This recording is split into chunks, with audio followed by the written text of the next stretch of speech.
मुंबईच्या काही जागांचा तिढा अद्याप सुटलेला नाही. तशी चर्चा औपचारिक सुरू आहे.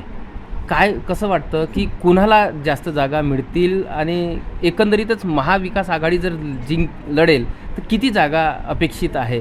नाही, आत्ता खऱ्या अर्थाने जर आपण लोकसभेचा आढावा घेतला तर ज्या पद्धतीने म्हणजे काँग्रेसला पण त्यांनी धक्के तर दिले ना.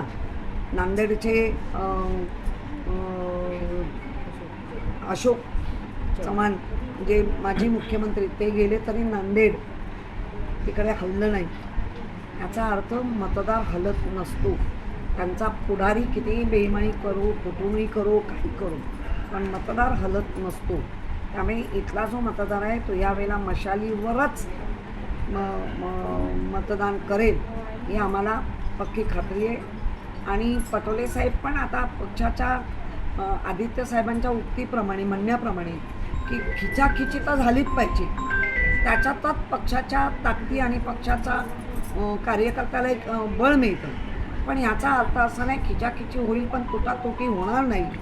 जे असेल ते समझोत्याने होईल आणि त्या पद्धतीनेच आम्ही लढू आणि महाविकास आघाडीचाच आजच्या घडीला 160 ते 170च्या आत आम्ही विजय मिळू.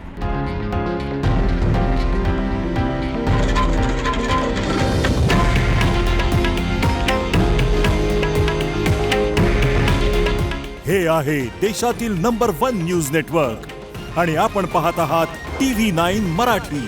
काळजी तुमची, हित महाराष्ट्राचं.